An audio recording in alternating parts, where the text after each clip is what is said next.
Hello, me. Hi. This has been a long time since I actually uploaded literally anything on this channel. And, because the goal of this channel is to be more journalistic, for myself, rather than be anything resembling, uh, anything resembling content or entertainment, because that's not the point of this channel, nor is it the purpose of it. And it's just little fragments of myself I just put out there in the wild, and whoever takes it takes it, whoever doesn't. That's not the point of it. I just want to hopefully look back one day on these clips and think and have a sense of perspective, because I believe as I grow older I'll start to see more things.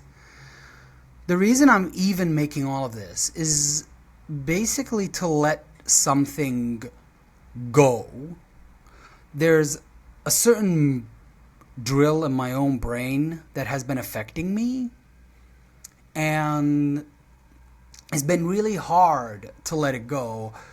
And I think I need to have a place that I can just express myself openly. I usually journal these things, but I do believe my heart will feel a lot easier if I get to let it go in the wild. A few days ago, I was watching one of my favorite streamers, Nash, also known as Moosebones. He's a Monster Rancher streamer, and by the way, subscribe to him if you haven't, if you love Monster Rancher, or monster raising games in general.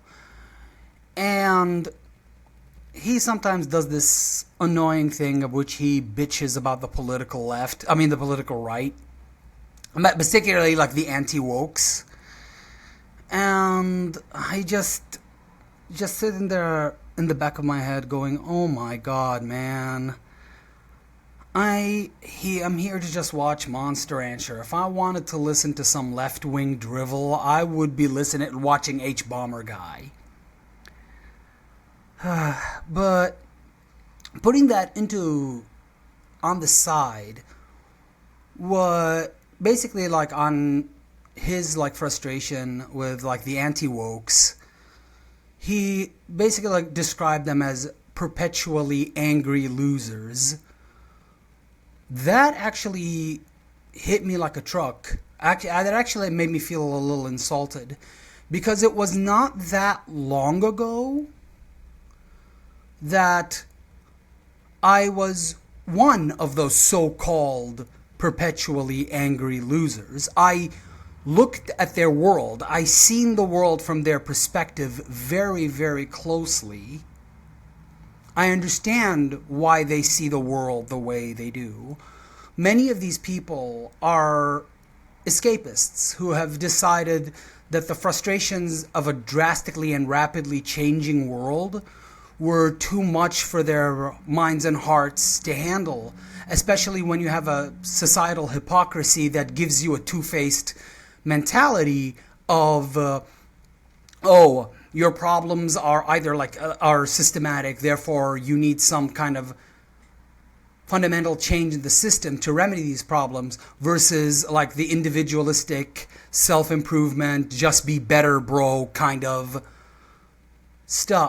mentality. And that dishonesty is very much ingrained in those people who have decided to live with escapism. I'm one of those. I'm still kinda am one of those people who have decided that escapism was the only route I can make sense of a world that ceased to make sense. And one thought that always came to the back of my mind is about mockery. Mockery, again, when you mock something, when you mock a group of people, whatever they are, whether they are the wokes, the anti-woke, what have you, the left, the right, it's basically just fear disguised as confidence. You are afraid of those people. If you weren't afraid of them, you wouldn't be mocking them. You try to pretend that you're confident about something when you really are not. They are bothering you. Something about them scares you.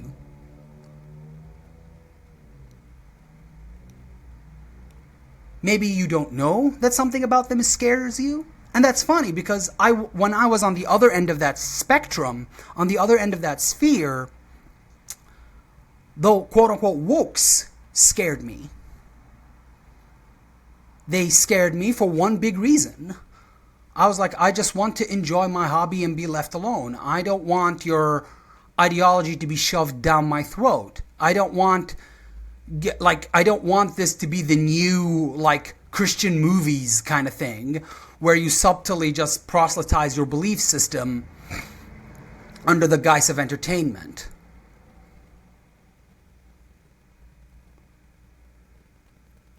The reality of that situation is like when you fail to see something on the other end of it, you have a hard time understanding why people behave the way they do. And I really see that, like in Nash. I really, really see that. Because Nash, God bless him, he's under the impression that that quote-unquote normal people are really like the people within your own social sphere. As in, like, quote-unquote people who are supposedly normal are strictly within your own social sphere, or the people you regularly interact with. Like, Nash severely underestimates just how normal people, quote-unquote, love to mask what they really think to maintain social stability and security. I know this because I was that way. While I was a quote-unquote perpetually online loser yelling and screaming at like people I didn't agree with, while I was outside, I was very good at pretending to be a normal person. I was very good at pretending to be friendly. I was still working, by the way, that time before the government screwed me over. But that's another story for another time. And I don't think for a second that they were not similar. That many of those people are really good at masking in front of everyone else outside of the internet that they are pretending to everyone else that they are functional. That's why many of them use dog whistles. Because they cannot express themselves without being hated. So when they start putting into these little enclaves, so to speak, of which they can release all that contempt and resentment because they cannot release it elsewhere. That is extremely important to recognize. And so, like, I'm thinking about when Nash says those things and why that really drilled into my brain.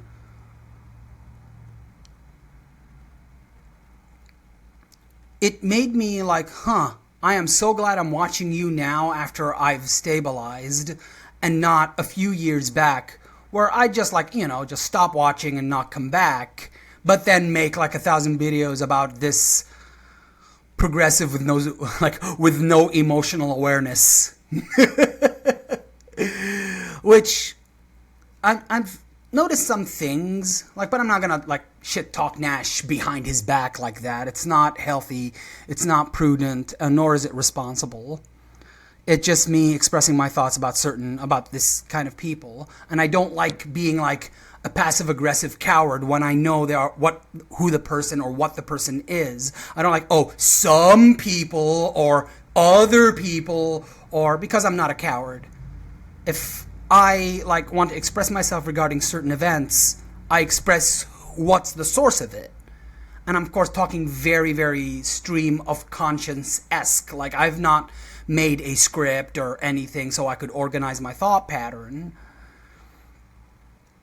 So, and because that's not the point. The point of this is just so I can have this stream of consciousness for myself and let this whole event go before it because it really drilled into my brain in an unhealthy manner. I mean, it could be easy for me to just stop watching his content and move on. But I don't want to do that either. I like the guy. I enjoy his content. I enjoy him as a person. So, but these little tics, I also noticed the guy really doesn't like being corrected. Like, really, when something seemed like he doesn't like listening either.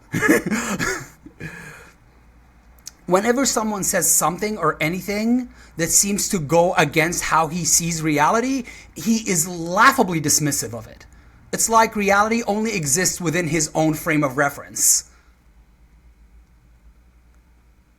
And that's, to me, this is a bad habit I notice a lot of people do, not just Nash. A lot of people on the left do it. A lot of people on the right do it. One of the big blessings of living in California in particular is that I see this a lot. Like when you go to the many right-wing enclaves in the state of California, you would and you see all the far right craziness that shows there. Yet everyone there behaves quote unquote normally. That is the normal to them.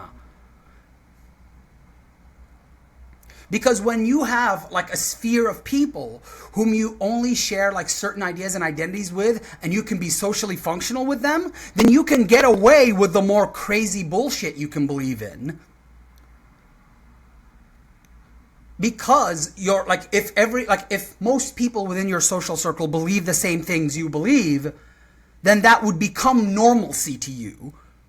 But once you get out of that normalcy into another zone, those others, those proverbial others, are batshit crazy. Must be batshit crazy. They must be stupid because they are not within your own sphere of normalcy.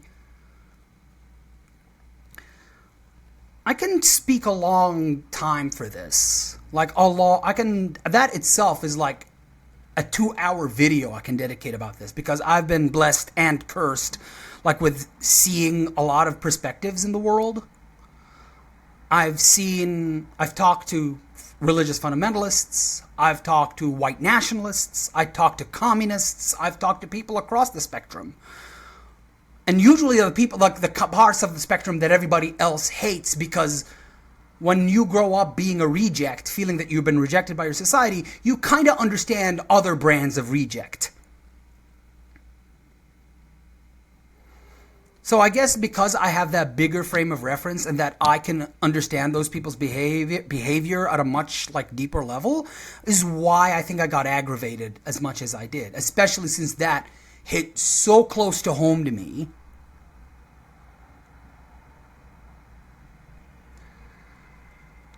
In any case, that I'm just because this is really just a big stream of consciousness, and I just want to express this so I can let go of it and not have to think about it anymore